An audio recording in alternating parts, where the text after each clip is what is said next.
Gracias por estar allí. Esto es Diálogo Abierto. Vamos a hablar ahora de temas electorales, de algunas iniciativas en el Congreso que parece que van a tener algún efecto. Y para eso hemos invitado a un experto en Derecho Electoral, el doctor Jáuregui, Jorge Jáuregui, para que nos explique un poco y nos dé luces al respecto. ¿Qué está pasando?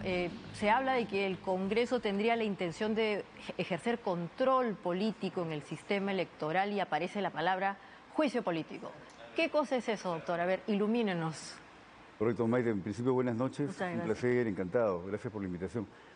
Hay que decir que un régimen democrático se sostiene sobre un principio de limitación del poder. Es decir, quienes ejercen el poder del estamento público lo deben hacer con límites.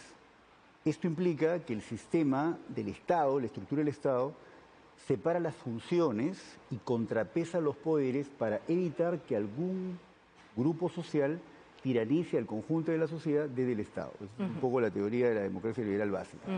Sobre esa base se habla que el régimen democrático, se refiere al régimen democrático como un régimen de separación y equilibrio de poderes. Así es. Entonces los poderes públicos, el Parlamento o el Poder Ejecutivo, el Poder Judicial respecto del Poder Ejecutivo y del Poder Legislativo, deben estar contrapesados en poder de tal manera de evitar que algún grupo capture alguno de estos estamentos y establezca una tiranía.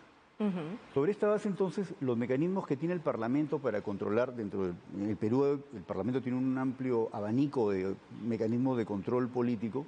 Están estos mecanismos de, digamos, acusación constitucional y el antejuicio, ¿no? Dos figuras constitucionales que, en resumen, para explicarlo de modo más sencillo, implican un poder de control político del Parlamento respecto de algunas autoridades, algunos magistrados.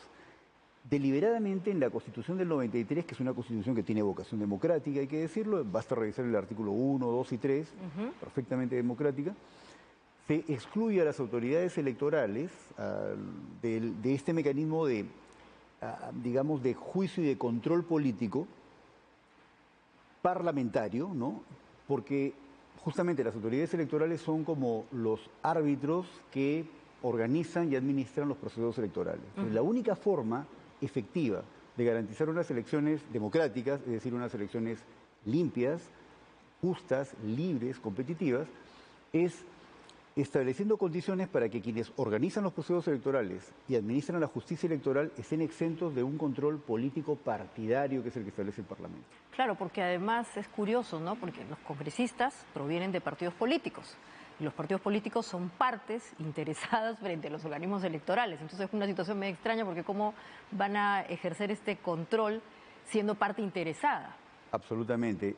Es más, hoy tenemos absoluta claridad en el derecho electoral y en la ciencia política que no basta con que un régimen haga elecciones. En América Latina hay países que hacen elecciones periódicas, pero no son elecciones democráticas. Entonces lo que exige un régimen democrático para constituir el régimen democrático, para instituir la representación, para utilizar esta palabra que se usa bastante en ciencia política, la institución del gobierno, se requiere un tipo particular de elecciones, que son elecciones libres, competitivas, ¿no? Para esto la autonomía e independencia de los organismos electorales es fundamental. Por eso la Constitución del 93 excluye en el artículo 90 a las autoridades electorales de este tipo de control político. Porque entonces podríamos ingresar en una esfera de un autoritarismo electoral, como fue el Perú en los 90 o mantiene esas condiciones de una autocracia electoral países como Venezuela, por ejemplo, con los efectos nocivos en la protección de las libertades que esto implica. Ahora, claro, el Congreso, en efecto, como nos ha explicado, puede ejercer control político en algunas autoridades. Pero aquí estamos hablando de un tipo de jueces particulares, que eso es lo que finalmente son los que están en los tribunales electorales. Correcto. Y que al tener justamente que definir o generar juicios sobre temas electorales, donde básicamente hay dos agentes, o sea, los partidos políticos y la gente que vota, tendría que ser lo más neutral posible, ¿no? Por eso le decía, es muy extraño. ¿Cómo se justifica entonces esta injerencia del Congreso para tratar de ejercer este control político? ¿Cuál es la justificación? O sea, legalmente, si nos puede hacer la cosa sencilla. Mire, constitucionalmente y sobre todo de una perspectiva del régimen democrático, es absolutamente una agresión a la lógica básica del régimen democrático que quienes van a participar de procesos electorales compitiendo en elecciones pretendan socavar la autonomía de los organismos electorales. Más aún cuando hay que decirlo, y esta es la opinión experta de las misiones de observación electoral que han venido al país, de los países amigos de la comunidad internacional, en el caso de la Unión Europea, los Estados Unidos, los países de la región, que han verificado que el Perú entre el 2001 y el 2021 ha tenido unos organismos electorales que han garantizado a la sociedad unas elecciones limpias, libres y competitivas. Entonces, no hay un argumento consistente. Yo creo que lo que puede explicar esto no está dentro de la perspectiva de una afirmación de un régimen democrático, sino todo lo contrario. Lamentablemente, y es muy preocupante, que estén dándose este tipo de amenazas a la autonomía de los organismos electorales, porque lo que está expresando es un ataque sistemático a los organismos electorales, que es justamente lo mejor que hemos tenido el desempeño de nuestra democracia. El Perú no ha logrado ser una democracia representativa plena entre el 2001 y el 2021. Hay una serie de falencias que tienen que ver con las formas como funciona la representación política, no es una representación representativa en el sentido estricto, ¿no? Hay una serie de falencias, pero nadie discute la calidad democrática de los procesos electorales. Y eso, que es un poco la joya de nuestra democracia, es lo que ahora se pretende atacar. Entonces creo yo que hay un ataque sistemático, lamentablemente, de algunos actores políticos que están atacando probablemente lo que es la esencia de un régimen democrático, es la forma de configurar una representación a través de unos procesos electorales limpios, libres, que además debe ser complementada con una actuación de la representación en un marco democrático, una legitimidad de origen y una legitimidad de proceso. Doctor Jáuregui, proveniendo de una autoridad, lamentablemente, este actual Congreso tan cuestionada, ¿no? Entonces, en verdad, imagínense, las reformas que está proponiendo una autoridad tristísimamente tan cuestionada, llama pues a mucha suspicacia, porque como bien está indicando, estos son un tipo de juez muy particular que tendría que tener sus propios candados y controles que ya los tiene, ¿no?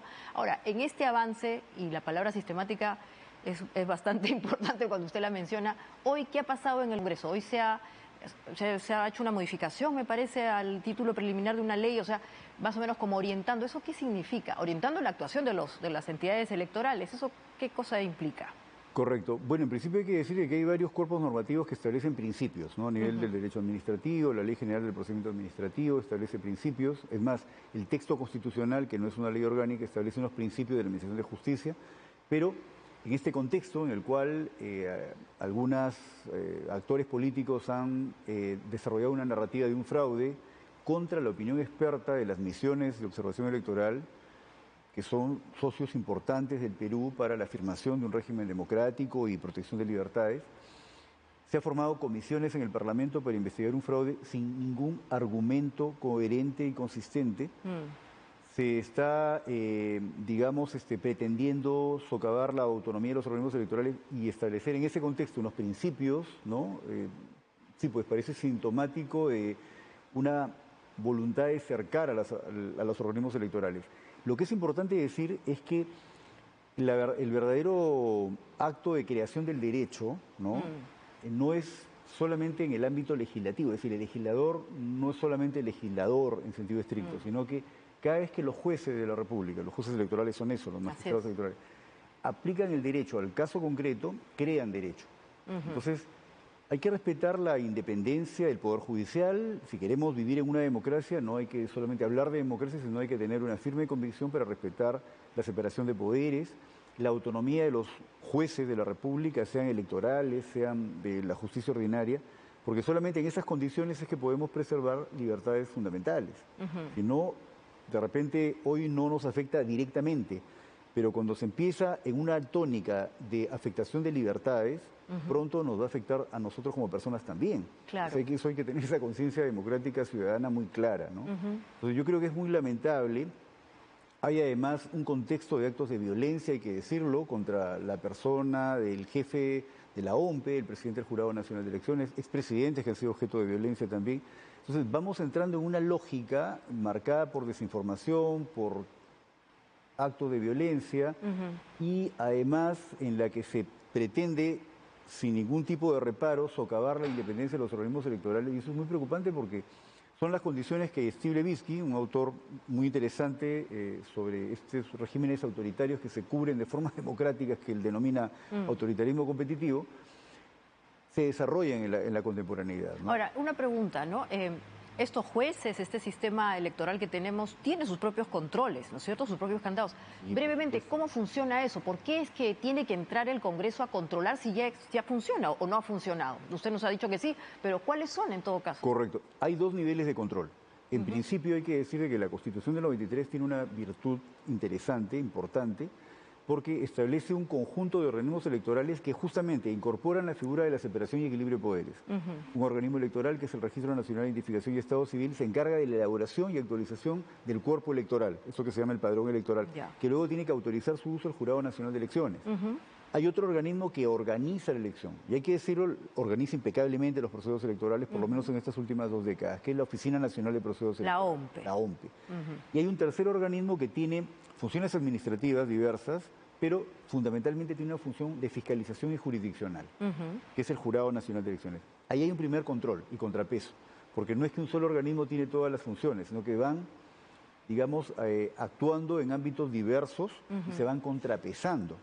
Y siempre con un control jurisdiccional que hace el Jurado Nacional de Elecciones, cuya composición puede mejorarse ciertamente, pero que es una representación plural a nivel de la sociedad civil. Es el Colegio de Abogados, están los decanos de las facultades de Derecho Públicas Privadas, exacto, y la magistratura, ¿no? El que preside es un magistrado que, bueno, aporta la perspectiva jurisdiccional que es indispensable en un tribunal. Entonces, ese es su primer control. Pero ahora, si se trata de delitos, si se trata o de, digamos, actos administrativos también que puedan configurar alguna infracción, pues está la Contraloría General de la República, está el Ministerio Público. No es que los organismos electorales estén en unas condiciones de impunidad, eso no se da en el país. Pero sí creo que no puede ser tolerada un control político partidario desde el Parlamento. Porque entonces lo que vamos a ver es una ventana de oportunidad para que quienes no estén de acuerdo con los resultados electorales, porque de repente pierden las elecciones, utilicen el poder para afectar. Que es el argumento más cuestionable acá, ¿no? Que finalmente los parlamentarios representan a partidos políticos, los partidos políticos son parte interesada, entonces es muy extraño este tipo de control político que se está dando.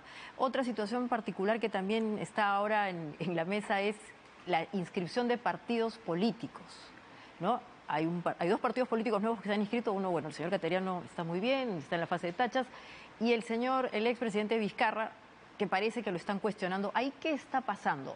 ¿Tiene o no tiene oportunidad de inscribir un partido político? ¿Cuál es la situación? Porque hasta donde se entiende, él es afiliado a un partido político, básicamente, o tiene algún tipo mayor de participación, en fin. Mire, la verdad es que yo tengo la información pública que todos conocemos por los medios de comunicación, y yo creo que en primer lugar hay que decir que ha habido ¿cómo decirlo?, un exceso, una imprudencia del señor Vizcarra de anunciar públicamente que su partido ya está inscrito, cuando eso no es exacto. Exacto, ahí estamos en el periodo de las tachas, ¿no es cierto? Exacto, estamos, digamos, si podemos hacer un esquema, en la última fase del proceso de inscripción, la cual el Jurado Nacional de Elecciones, a través de un órgano que goza de plena autonomía administrativa, como es el Registro Nacional, el Registro de Organizaciones Políticas, el ROP, ha hecho la evaluación del cumplimiento de los requisitos de esa organización política a la que pertenece el señor Vizcarra, y entonces, al haber agotado la verificación del cumplimiento de los requisitos que la ley exige, y el reglamento del Registro de Organizaciones Políticas también exige, ¿no?, está concatenado, entonces le entrega la síntesis para que haga una fase final, que es la publicación, para que cualquier ciudadano de la República pueda formular una tacha. Eso está perfectamente previsto por el caso del partido que estamos conversando, como para cualquier organización política. Es parte del reglamento. Entonces no está concluido. Entiendo, por lo que hemos conocido por los medios de comunicación, que ya se hizo la publicación de la síntesis, que es un procedimiento que está establecido en el reglamento, en la ley, y por lo tanto se puede haber formulado una tacha. Es más, creo que se ha formulado una tacha. Así es, hay una tacha. Entonces, en primera instancia debe resolver el registro de organizaciones políticas, ¿no? Y contra lo resuelto por el registro de organizaciones políticas, aún es posible formular una apelación. Claro. Sea cual sea el resultado, es posible teóricamente formular una apelación. Entonces, recién ahí interviene el Jurado Nacional de Elecciones, el Pleno, el Tribunal, bueno, resolviendo, ¿no? Claro, ahora, acá es importante, la tacha está en contra de la inscripción del partido, correcto, no del señor Vizcarra, ¿no es cierto? Ahí hay que tener claridad, porque no solamente el señor Vizcarra, que está en curso en esta organización política, sino deben haber, no sé, más de 20.000 personas o algo por el estilo. Correcto. ¿No es cierto? Entonces, se está cuestionando la inscripción del partido y no necesariamente a la persona. Eso para que los entienda la gente, porque no es el único. El señor Vizcarra tampoco tiene una limitación para tener algún tipo de participación electoral de este tipo, pero sí como funcionario público, ¿no? A ver...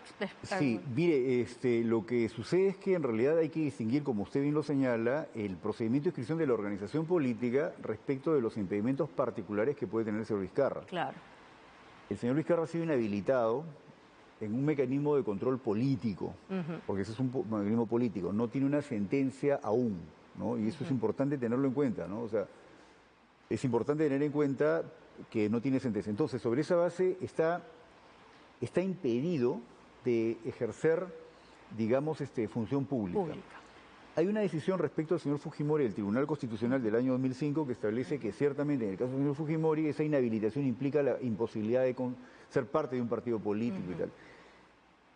Desde mi punto de vista, que un cuerpo político, no un tribunal de justicia, sino que un cuerpo político inhabilite y saque de carrera a un posible contendor, es opinable y siendo una limitación tan agresiva de una libertad fundamental como es la de participación política, debería exigir un pronunciamiento específico, ¿no? De la justicia constitucional. Que no hay. Que no hay en el caso del señor Vizcarra, pero bueno, para el caso tendrá que resolver el Jurado Nacional de Elecciones y en primera instancia el Registro de Organizaciones Políticas cuál es el criterio que van a tomar. Y como lo dijimos hace un momento, cuando los jueces aplican el derecho al caso concreto, crean derecho, así que veremos qué es lo que resuelva. Con lo que resuelve el Jurado Nacional de Elecciones nos quedamos, ¿no? Muy interesante el último tema, porque como aquí hay que volver a aclarar, una cosa es el señor Vizcarra y otra cosa es el partido político. Y lo que no podemos hacer es atacar inscripción de nuevas entidades políticas, porque justamente cualquiera de nosotros pues estaría viéndose vulnerado en esa situación, ¿no? Correcto. Un rasgo fundamental de una democracia liberal representativa es un pluralismo de partidos. Así es. Eso también creo que es importante. Entonces, y las limitaciones que pueda tener el señor Vizcarra, que va a tener que ser analizado el caso específico del señor Vizcarra por el Registro de Organizaciones Políticas y el Jurado Nacional de Elecciones, no implica una inhabilitación de todas las demás personas. Exacto, ese es otro tema importante. Porque estamos hablando que se requiere el 1% del último padrón como afiliados, entonces son, digamos, algo de 25.000 personas que forman parte de un partido político, 50 afiliados por cada comité partidario. Y hablamos de un caso particular, ¿no? Entonces, yo creo que tratándose de libertades fundamentales habría que ser muy cuidadosos si pensamos de una perspectiva democrática, ¿no? Muchísimas gracias, doctor Jáuregui, por este diálogo abierto. Ha sido bastante iluminador, como digo. No, muchas gracias. Espero que podamos repetir esta ocasión.